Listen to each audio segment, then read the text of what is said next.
BRS party Congress బాకీ card అని ఒక కొత్త డ్రామాకు తెరలేపింది. స్థానిక సంస్థల ఎన్నికల్లో డిపాజిట్ దక్కవన్నటువంటి ఆలోచనతోటి ఒక కొత్త డ్రామాకు తెరలేపినటువంటి సందర్భంలో అసలు బీఆర్ఎస్ పార్టీ కవిత కొట్టినటువంటి దెబ్బకు మైండ్ బ్లాక్ అయి సొంతింట్లో చెల్లి కవిత వేసిన ప్రశ్నలకు జవాబు చెప్పలేకుండా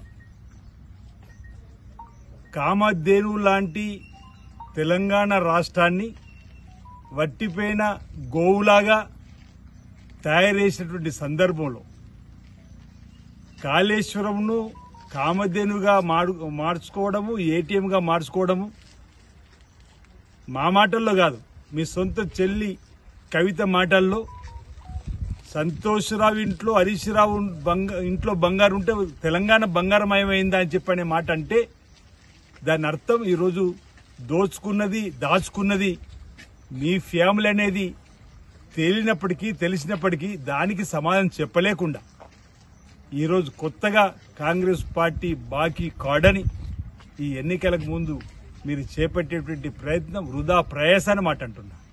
మీ 10 సంవత్సరాల పరిపాలనలో 8 లక్షల కోట్ల అప్పు ఎందుకు చేసినవో ఈరోజు ఈ తెలంగాణ ప్రజలకు సమానం చెప్పాల్సినటువంటి దళిత బంధాన్ని మోసం చేసి, బీసీ బంధాన్ని మోసం చేసి, గిరిజన బంధాన్ని మోసం చేసింది మీరు కాదా, మీ పార్టీ కాదా అని అడుగుతా ఉన్నా. ఈరోజు తెలంగాణలో ఉన్నటువంటి ప్రజాధనాన్ని దుర్వినియోగం చేసినటువంటి మీరు టీఆర్ఎస్ పార్టీని బీఆర్ఎస్ పార్టీగా మార్చుకొని తెలంగాణకు ద్రోహం చేసినటువంటి మీరా ఈరోజు కాంగ్రెస్ పార్టీ గురించి మాట్లాడేదని చెప్పన్నమాట.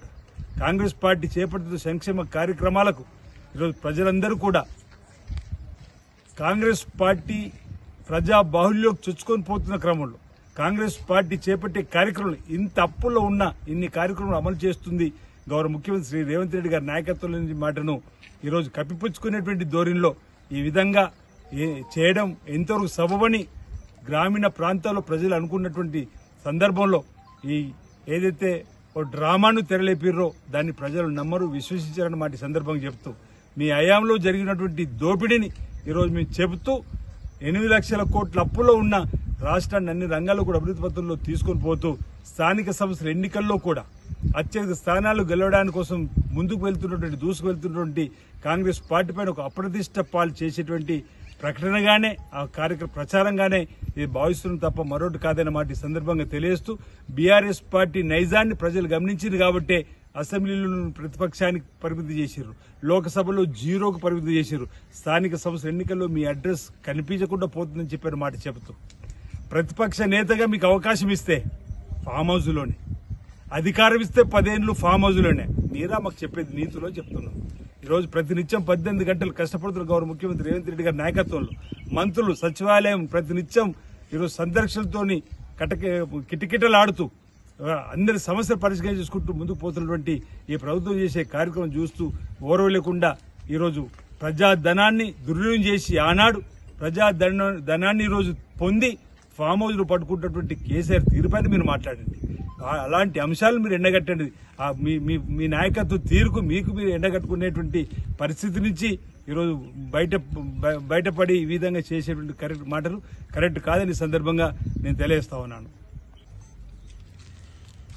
దళితులకు 3 ఎకరాల భూమి ఇస్తాను ఇవ్వని మీరు, దళితుని ముఖ్యమంత్రి చేస్తాను చెయ్యని మీరు, 10 ఏళ్లలో 10 రేషన్ కార్డులు ఇవ్వని మీరు ఈరోజు నీతులు చెప్తారా అంటున్నా. అసలు తెలంగాణ సమాజానికి బాకీ పడ్డది మీరు, మీ కుటుంబం అంటున్నా.